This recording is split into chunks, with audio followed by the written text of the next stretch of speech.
मैं डॉक्टर अमित भटनागर पंतनगर कृषि विश्वविद्यालय में सस्य विज्ञान विभाग में प्राध्यापक के पद पर कार्यरत हूं और इस चैनल के माध्यम से मेरा प्रयास है किसानों तक सही जानकारी पहुंचे ताकि उसका लाभ वो खेती में ले सकें। पिछले वीडियो में मैंने आपको ये बताया था कि अगर डीएपी नहीं है तो हम कौन कौन से फर्टिलाइजर दे सकते हैं और 1 एकड़ में कितना डीएपी देने की आवश्यकता होती है। तो उस लेक्चर को देखिए पूरा, और ब्रीफ मैं कर दे रहा हूं, संक्षेप में बता दे रहा हूं। उस लेक्चर में मैंने ये बताया था कि सामान्यतः फसलों को 1 एकड़ में 24 किलोग्राम फास्फोरस की आवश्यकता होती है, चाहे वो धान है, मक्का है, गेहूं है, इस तरह की जो फसलें होती हैं 24 किलो फास्फोरस की आवश्यकता होती है। और ये 24 किलो की आवश्यकता डीएपी के 50 किलो से पूरी हो जाती है। वैसे तो 52 किलो चाहिए, लेकिन 50 किलो डीएपी डालने से 24 किलो फास्फोरस की आवश्यकता पूरी हो जाती है, क्योंकि डीएपी में 46% फास्फोरस होता है। तो इसका मतलब हम एक बैग 1 एकड़ में डालते हैं डीएपी का, तो वो फास्फोरस की पूर्ति हो जाती है। और अगर हमारे पास डीएपी नहीं है तो हम एसएसपी, टीएसपी, एनपीके 12-32-16 और दूसरे ग्रेड का प्रयोग कर सकते हैं, जिसमें एसएसपी हमको 150 किलो डालनी पड़ेगी या टीएसपी 50 किलो। अगर एनपीके 12-32-16 है तो 75 किलो, ये 1 एकड़ में डालना है। या अगर 10-26-26 का है तो 90 किलो की जरूरत पड़ेगी। और अगर एनपीके 20-20-0-13 जिसमें 13% सल्फर है तो हमें 120 किलो की आवश्यकता पड़ेगी।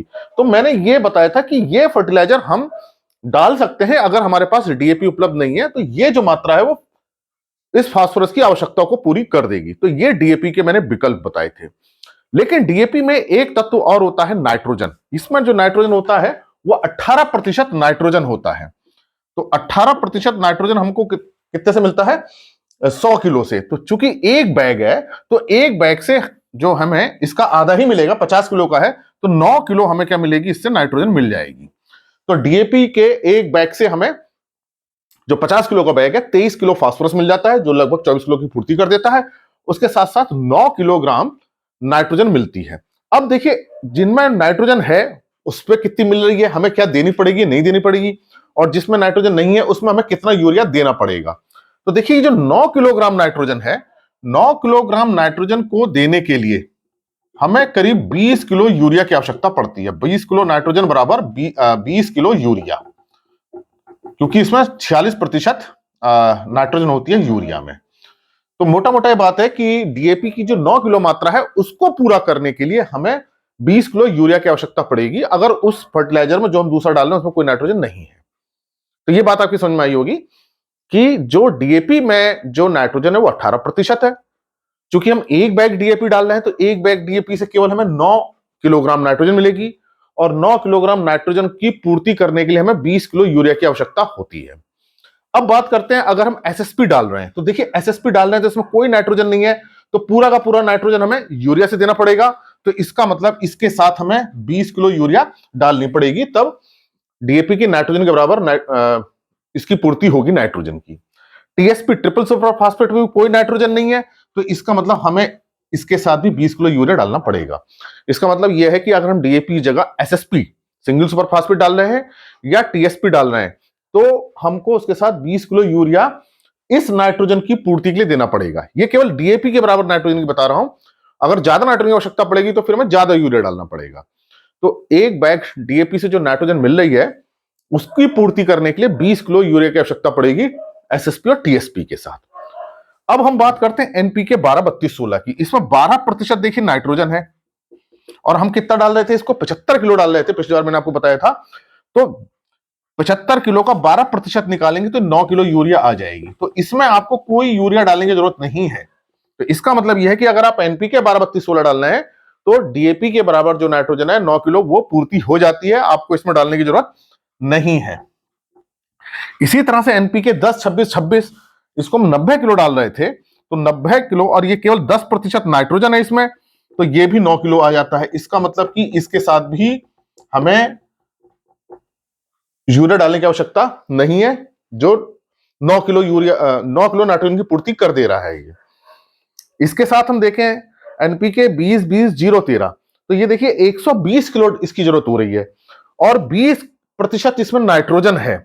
ये 20% नाइट्रोजन है और 13% सल्फर है, तो 120 किलो के साथ ये 24 किलो नाइट्रोजन आ जाती है। तो यहां नाइट्रोजन ज्यादा चली जा रही है, तो यहां भी आपको डालने की आवश्यकता नहीं है।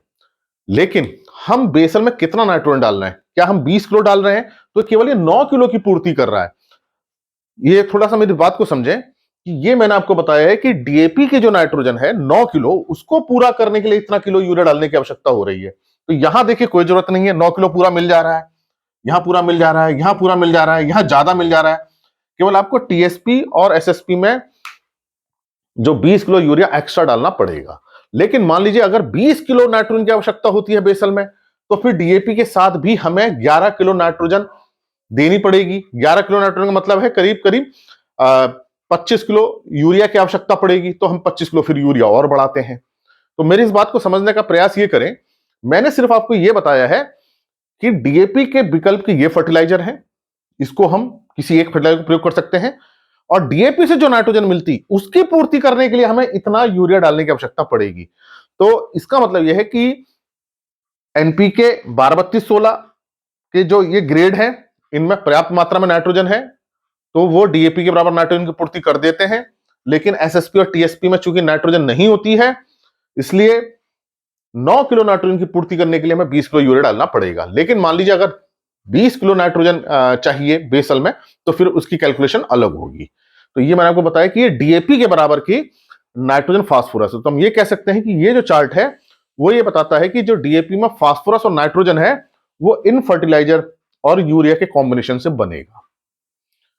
हालांकि हर क्रॉप में जो बेसल डोज होती है नाइट्रोजन फास्फोरस पोटेशियम की अलग अलग होती है, उसकी कैलकुलेशन अलग अलग करते हैं। लेकिन जो डीएपी का अगर हम विकल्प देख रहे हैं, तो डीएपी के एक बैग को सब्स्टिट्यूट करने के लिए 3 बैग एसएसपी के साथ 20 किलो यूरिया, या टीएसपी का एक बैग 50 किलो के साथ 20 किलो यूरिया मिलाएंगे, तो वो जो कॉम्बिनेशन बनेगा वो एक बैग डीएपी के बराबर बनेगा। अगर आप एनपीके का कोई भी ग्रेड प्रयोग करते हैं तो फिर आपको एक्स्ट्रा यूरिया नहीं देना है, वो डीएपी के एक बैग के बराबर है। और 20-20-0-13 में तो ज्यादा नाइट्रोजन जा रही है, 9 किलो की बजाय 24 किलो जा रही है। तो ये बात मेरी समझ गए होंगे, आप कंफ्यूज ना हो।